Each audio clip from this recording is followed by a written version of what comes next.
With each passing day, the popularity of BRICS is increasing, and now almost every country wants to be a part of it. Saudi Arabia, the UAE, and now France. The list of nations who have a fondness for BRICS is quite long. Today, BRICS comprises 41% of the world population, around 3.14 billion people, 24% of the world GDP, and over 16% share in world trade. Apart from this, BRICS nations have been the main engines of global economic growth over the years and have constantly focused on important issues under the three pillars of political and security, economic and financial, and cultural and people-to-people exchanges. And that is why many nations, including France, Argentina, and Iran, want to be a part of this group. But why would France, a European country, want to join BRICS? Why did Russian Deputy Foreign Minister Sergei Ryabkov call France's presence inappropriate? And how will this impact the US? Let us find out in today's video. In a recent interview, France's President Emmanuel Macron expressed his desire to be the first Western leader to be invited to a BRICS summit. Reportedly, he has asked South African President Cyril Ramaphosa for an invitation to the BRICS summit scheduled for August, which makes France the first G7 developed nation wanting to attend the BRICS summit. But it has raised concern as France has been strongly criticizing Russia for invading Ukraine. In February 2023, speaking to French media, Mr. Macron went as far as to say that, "I want Russia to be defeated in Ukraine, and I want Ukraine to be able to defend its position." He also urged Western nations to increase military support for Kiev and said he was prepared for a protracted war. Which makes us wonder, if the French president, Mr. Macron, is against Russia, why would he want to join BRICS? To begin with, the importance of BRICS is increasing day by day, and because of this, they have drawn membership bids from 19 countries, which reflects its significance on the potential for growth, market, and opportunities. Another reason why BRICS is so popular is that, unlike the G7, which is an exclusive club only for the world's largest developed economies, the BRICS grouping is open to more friends and promotes cooperation in the world. On top of this, while the developed nations have put numerous sanctions on Russia, the global South has remained neutral and continued its friendship with Russia, exactly the opposite of what the Western nations expected. This incident, with some other events, has made Western nations panic. Let it be the plan of BRICS to introduce a new currency or take over the GDP of G7 nations, everything has been pointing towards BRICS world domination. And that is why Mr. Macron wants France to join BRICS, as establishing a connection with BRICS can be a game changer for the nation and will possibly solve the problems that France is facing, both at home and abroad. France is surrounded by problems today, from high unemployment, lagging competitiveness, and sluggish growth to a fracturing society. It has now become important for France to avoid being dependent on the US, especially when the US itself is not so stable. Addressing the same, the French president said in an interview, "The great risk Europe faces is that it gets caught up in crises that are not ours, which prevents it from building its strategic autonomy." In April 2023, Mr. Macron spent around 6 hours with Chinese President Xi Jinping during his trip, after which he said, "We must avoid getting dragged into a confrontation between China and the US over Taiwan."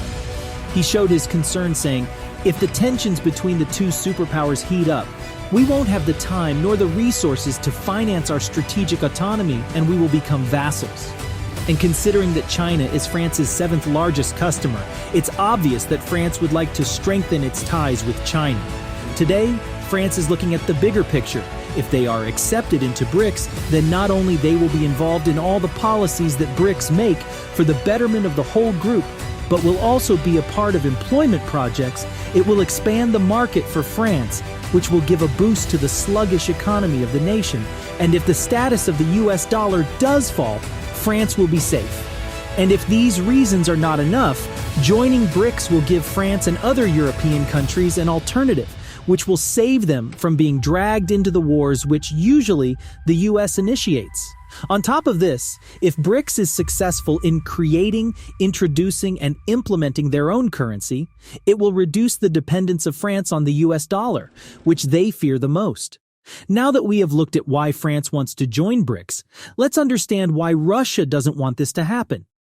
Ryabkov, Russian deputy foreign minister, in an interview expressed his views, saying, "Clearly, leaders of states that pursue such a hostile and unacceptable policy towards us, discussing with such emphasis and conviction that Russia should be isolated on the international stage and share the common NATO line on inflicting a so-called strategic defeat on us. Such a leader is an inappropriate BRICS guest."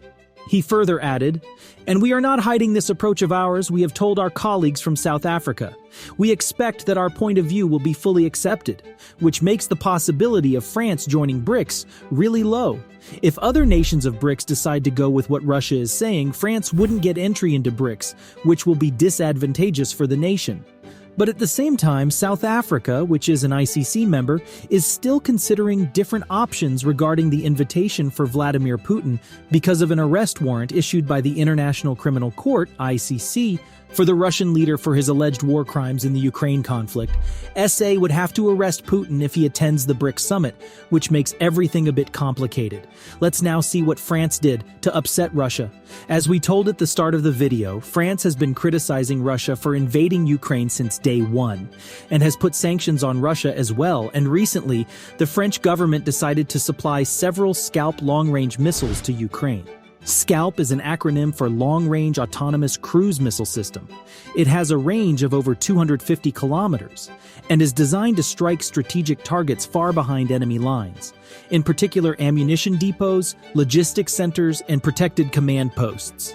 They are therefore capable of threatening Russian forces in the Ukrainian territories annexed by Moscow, potentially as far as Crimea, which makes it obvious why Russia wouldn't want France in BRICS. But it is also a fact that despite being one of the 5 permanent members of the UN, and as the Security Council and the only nuclear power in the EU, the country has contributed far less to the defense of Ukraine against Russia's invasion than many other countries. Now that you know why France wants to join BRICS and why Russia is upset, you must have a question. How will France joining BRICS impact the US? France has a GDP of $2.923 trillion, and if France and other willing nations are accepted, they would create an entity with a GDP 30% larger than the United States, over 50% of the global population, and in control of 60% of the global gas reserves. In addition to this, China is working day and night, leveraging BRICS and other trading partners to dump the dollar. And the decision of the US to impose economic and financial sanctions against Russia in response to its invasion of Ukraine has backfired. Now every country is criticizing the weaponization of sanctions by the US, and the first ever deal in the renminbi yuan currency between the Chinese and French energy companies involving 65,000 tons of LNG imported from the United Arab Emirates has become a major example of de-dollarization. The development is the first time that a European ally sidelined the dollar and chose the yuan for cross-border transactions. This trade marks a major step in Beijing's attempts to challenge the petrodollar with the alternative petro-yuan, something which China introduced in 2018 to give the US dollar a bloody nose. In this historic trade, France's Total Energies completed the transaction that involved LNG imported from the UAE and settled it with the Chinese yuan. Therefore, the development suggests that France could be a leading contender in Europe to ditch the US dollar and accept the BRICS currency. And the news which is enough to change the whole game is that apart from France, the Eastern European country Belarus has also expressed interest to join the BRICS alliance. In a recent interview, Belarus President Alexander Lukashenko called for an economic union with BRICS that provides zero restrictions for cross-border trade and transactions. The creation of a comprehensive economic union remains our priority, Lukashenko emphasized. He then added, "There should be no barriers and no restrictions at all. This is a basic principle for building our union, and we must reach this target as soon as possible." So if France joins BRICS, will it encourage other European countries to join BRICS as well? And that was it for today's video. Hope you liked it, and if you did, make sure to leave a like and comment your views. We will be back with another video. Till then, take care.